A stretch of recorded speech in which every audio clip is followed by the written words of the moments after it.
never give in. Never, never, never.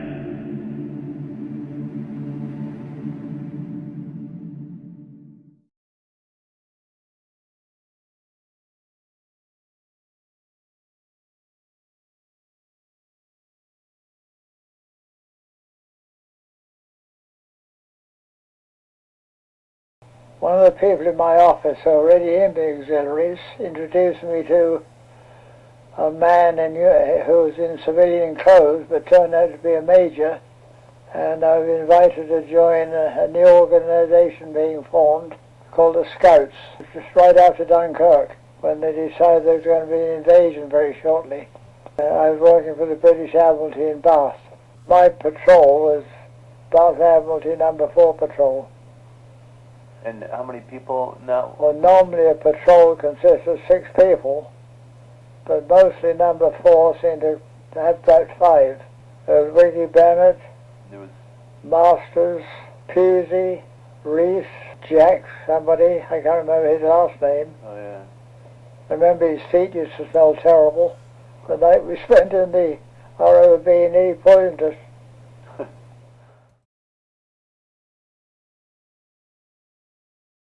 You went to Coleshill for some specialized training, which was pretty rough. They made you crawl along between wires, and then somebody hit with a machine gun was firing just above your heads. So if you did happen to look up, you'd liable to get your head blown off. So to tell you to keep down, crawl and keep down, and they showed you various ways of destroying things, blowing things up. The big hooker was that you would get eggs and bacon for breakfast, which were a very short supply in England. But they didn't tell you how to cook them yourself. And the bacon had maggots in it, but you just scraped the maggots off and cooked it. The operational base was in Prior Park, which is a large park. There had been a monastery years ago, centuries ago. It had been taken over by private people during the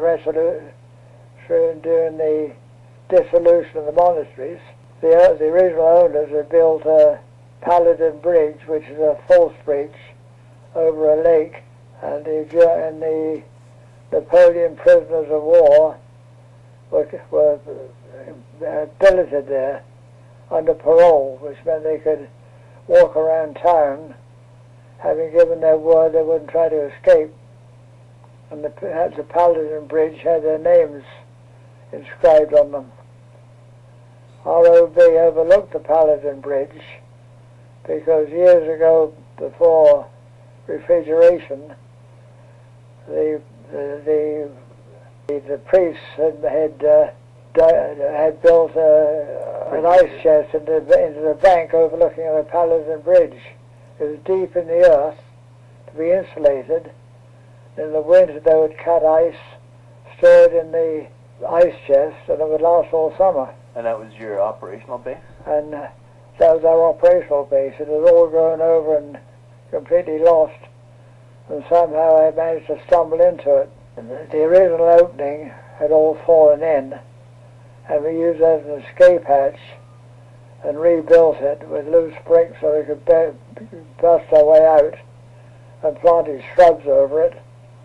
And we dug a tunnel about 10 feet away that you reached by going down a ladder and then crawling along to the brick ice box. The idea being if they throw a bomb in, they wouldn't go into the icebox. And the lid for the tunnel was camouflaged with earth and a little shrub growing on it. And because the place was almost ready made for us, all we had to do was to build a wooden platform and do some work inside. We were the first ones to try out our observation base at night, and we brought our various weapons and a box of dynamite and the food and a case of beer, and we spent the night there.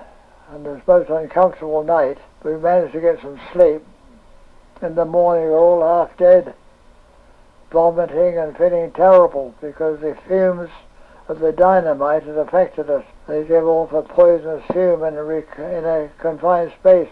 And when this was reported to the powers that be, it was one of the reasons why the auxiliaries got plastic explosives, even the head of the army. Much of the army discussed. The patrol was issued a bottle of rum with a government seal on the lid. It was a stone bottle, stone jar of rum holding a gallon. And you were sworn to not open it unless it was actual operations. Well, during the Bath Blitz, our job was to help dig people out, or at least find the bodies. Not very nice work. We decided that was operational.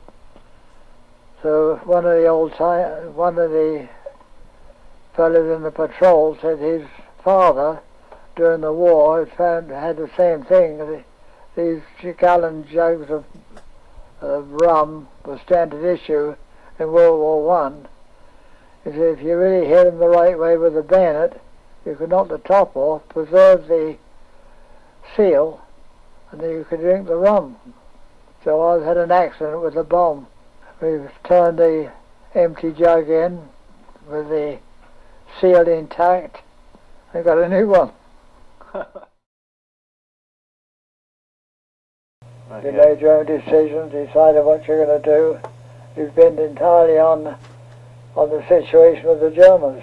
We had several places we could assume the Germans might use as a base, and we've looked at the lay of the land to see where we could hide round them, pick them off at a distance.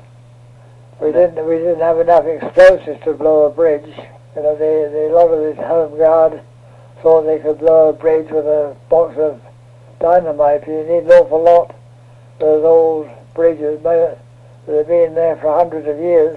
You need a heck of a lot of explosives to blow one bridge. That plastic explosive you had, did you get practice with that? Yeah, we didn't have enough. Everything was in short supply. The plastic explosive would be mainly used to destroy German equipment. We used to practice in the various airfields around Bath, crawling in at night and putting little notes on planes and weapons that these had been destroyed.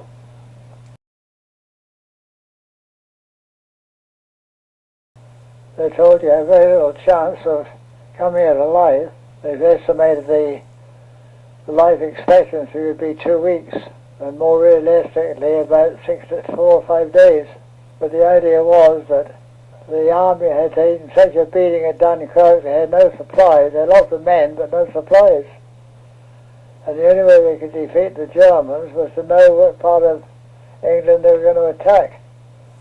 So the object of the auxiliaries was to hold them up so they could find out more or less which way they're going to go, so the army could form up to meet them. We came back to where you worked, and on a certain day you've got all your gear out, laid it down, and they came and picked it up. Of course, what we didn't know, they just kept. They didn't say, "Oh, Harry Banham's short of this," and they just gathered it all up, put it in the truck. They didn't care what it was, when they got something. Just a bunch of army fellows going around picking up the uniforms and guns and the explosives you had. I rescued my silencer. That didn't go, but And that's gone missing. We're looking for it. Yeah, I lost somewhere in Canada. And